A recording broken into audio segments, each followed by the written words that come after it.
you mentioned something as far as America being brand new. We were talking to our homie Cam God prior to you coming in, and we were talking about this Ukraine-Russian war. And we were asking ourselves, is it even real? Does it? Yeah, it's very real. Yeah, tell us your thoughts as have seen a war play out on TikTok, Snapchat. You're able to go Google on IG Ukraine hashtag, and you can see Real bodies people, flying. Yeah, bodies flying. You can see heads blown off, Yeah. brains laying in the streets, everything. Wow. This is a real war. This war been going on long before you and I was born, right? This go back to USSR. You talking about a world leader who the baddest motherfucker alive right now.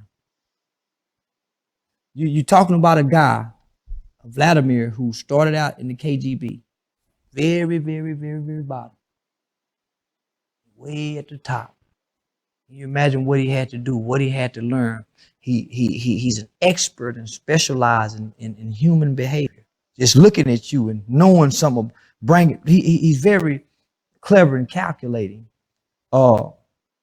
He can send the world back into the dark ages with the technology that he has. And everybody knows this. We have no business interfering over there. This is what I'm saying. Ukraine is a white supremacist nation. Fuck we care about it for. Who give a fuck if some Africans over there? They ain't nigga. A nigga ain't gonna go across that land. A nigga get to the shores of that land and don't know what to do. He going back to the plantation and take them lashes across his ass. He don't know where to go. He go across that water over there, and you ain't with the white boy military, and the white boy military can't tell you where to go. That's them Africans, so that's their problem, right? I was just gonna ask, should we even give a damn? No, we shouldn't, homie. No, we shouldn't. They didn't give a damn about Tamir Rice. So peep game, right? So there's an entity, an organization called NATO. I ain't gonna explain what NATO is because we'll get off track, but NATO for the most part was developed military-wise for Russia. NATO is based all around the country. Now, if the world, NATO can come tell our police what to do. NATO can come police us. They like the world police, right? So them the ones in the white mask shoot you down and you'll never know who killed you, right? So that's who they'll come in to enforce martial law on us. It's NATO soldiers. So there's soldiers from all over the world. You don't know who they is. They look like Star Wars motherfuckers. Not as bad. No, for real. So let me finish before I lose my track, right? So NATO done went all over the world in the NATO base. So Ukraine done got nuts. Crimea. Say we don't want to be a part of Russia. And we want to join NATO. Fuck you mean y'all want to join NATO? You go bring my enemy right next door to me. Y'all go do me like y'all done Muammar Gaddafi. Y'all get to decide who y'all, so y'all, the way y'all do y'all niggas over there, how y'all gonna come tell us something? Bad as y'all do niggas, America, how y'all gonna stand as the world's police? Y'all ain't took y'all foot off them niggas yet. Look how y'all do y'all black motherfuckers. And y'all want to try to stand before us and tell us what we can do to our own people. These are our people. That's my land. That's Russia's land. And can't nobody stop me. He in that motherfucker. And he willing to blow up the world. No, you can't come dictate nothing to me. And I'm the baddest world leader. Say, listen, Biden, you ain't never killed nobody. Y'all, now I'm a real killer is what Putin's saying. I started in the military from the bottom. I done infiltrated America from the 80s. Russians own meat plants around this motherfucker. The Russians so goddamn bad they meddled in America's elections, and that ain't never happened before. Ain't never happened before. That's great. So y'all don't want these problems. Plus, y'all just come from a 15-year war with Afghanistan and Iraq. Y'all military is weakened. Not only are y'all military weakened, Afghanistan ran y'all out and y'all left about $17 billion worth of new military equipment over there. And North Korea strong too now, my little buddies. My little buddy's strong too. America, y'all don't want these problems. And I don't give a damn about y'all sanctions. I don't give a damn about y'all sanctions.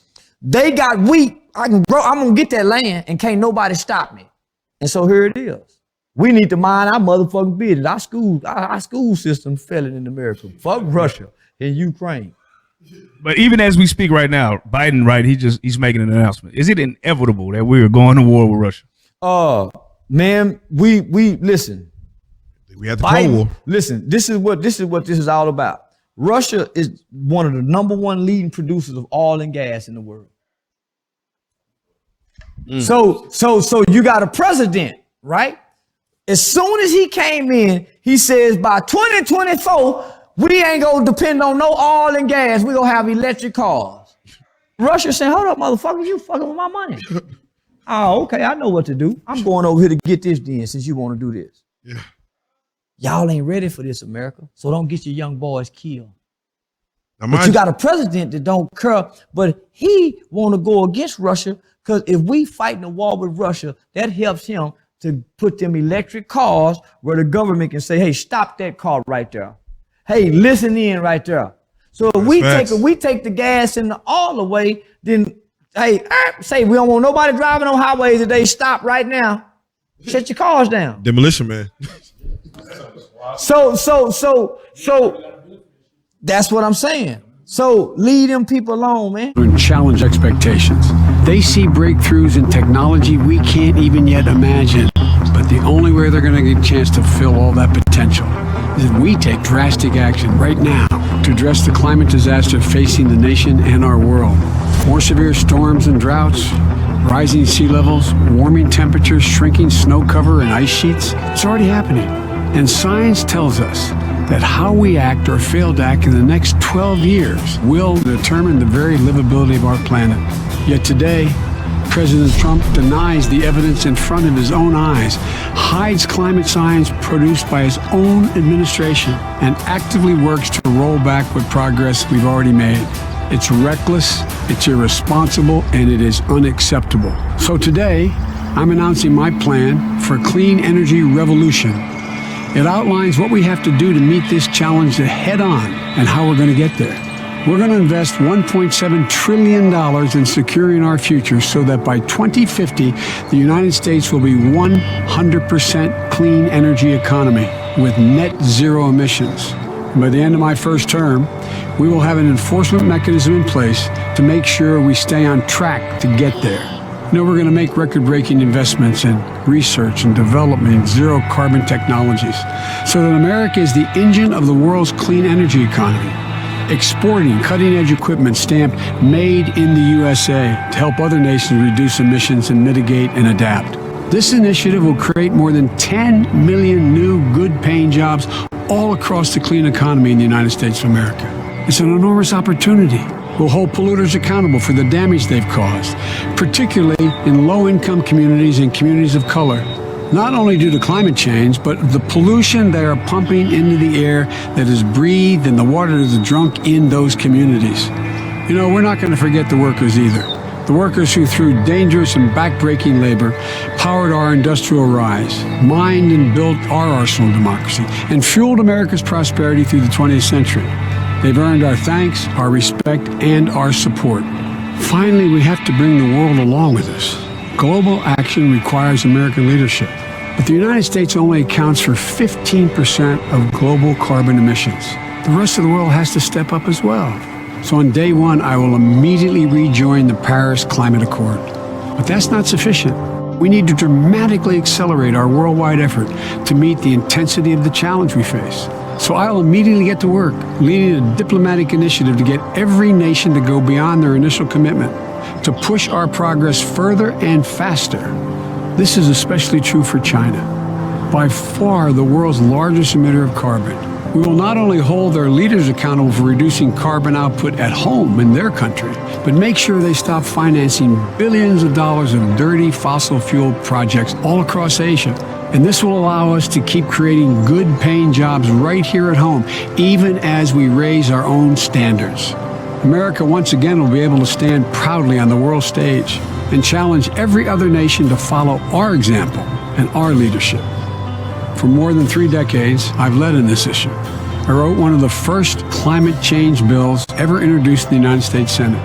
As Vice President, I oversaw the single largest investment in clean energy in our nation's history, over $90 billion. I fought along with President Obama to double the efficiency of our cars, which would reduce our oil consumption by 12 billion barrels, and for a clean power plant that limited carbon emissions from both existing and new power plants. As President, I will lead America and the world, not only to confront the crisis in front of us, but to seize the opportunities it presents. I'll use every authority available to me to drive progress, and I will not accept half measures, because making these revolutionary changes is going to take an incredible commitment at all levels, but I am absolutely confident that's what the American people want to do, and we can meet this challenge, because this is what America does best: solve big problems with big ideas. That's who we are. That's who we've been. We're the United States of America, and there's not a single thing we cannot do. Ее цель – защита людей, которые на протяжении 8 лет подвергаются издевательствам, геноциду со стороны киевского режима. И для этого мы будем стремиться к демилитаризации и денацификации Украины, а также преданию суду тех, кто совершил многочисленные кровавые преступления против мирных жителей, в том числе и граждан Российской Федерации.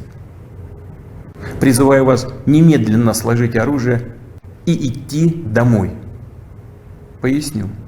Все военнослужащие украинской армии, которые выполнят это требование, смогут беспрепятственно покинуть зону боевых действий и вернуться к своим семьям.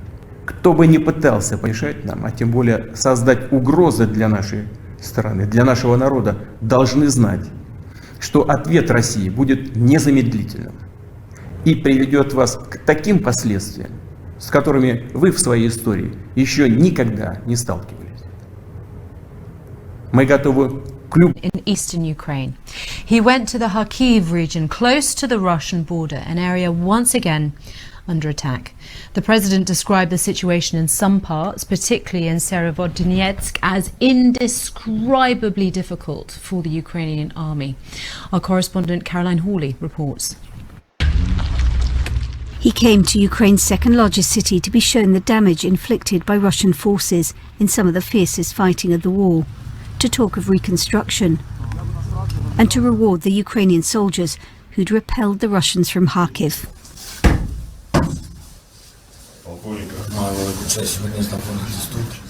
I'm greatly honoured to be here.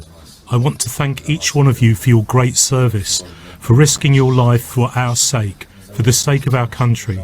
Glory to Ukraine. This was a visit aimed at boosting morale as Ukraine suffers losses in the Donbass region further east. President Zelensky said the situation facing the army there was indescribably difficult.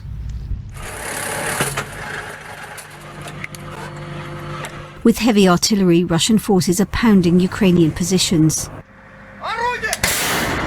All this firepower helping them advance in a war that's killing more and more people every day.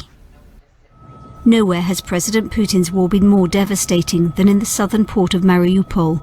These pictures show it before the invasion, and this is what it looks like now. It fell to Russian forces earlier this month, and Moscow's emissary here has defended their conduct in the city. These are residential areas. These are not legitimate military targets. We have a lot of registered cases when Ukraine artillery was shelling residential areas. Yeah. I do accept that Mariupol is destroyed by fighting. But you won't accept that it's the result of Russian forces? No, it can be both, because this is a fight. As I have said, Russians are targeting military infrastructure. Collateral damage is possible. The town of Bucha has become synonymous with atrocities, but the ambassador dismissed allegations of war crimes here as a fabrication. And what of an incident caught on CCTV in which these two soldiers are about to kill two unarmed Ukrainians? These men, sir, are walking away from the soldiers. Yeah. You can see it there. They are shot and they are killed. Is this how Russia is conducting this war? I cannot tell whether these Russian soldiers You're showing me something, probably a piece of a film or a piece of a game or a joke or whatever, it's computer games, and telling it's me, CCTV let's see what it footage. is. CCTV, CCTV footage Great. from a building that has been corroborated. Whatever the Kremlin says, the Ukrainian people know to their cost what to expect from the invading forces. And so here in the eastern town of Sloviansk, they're preparing to flee as Russia advances.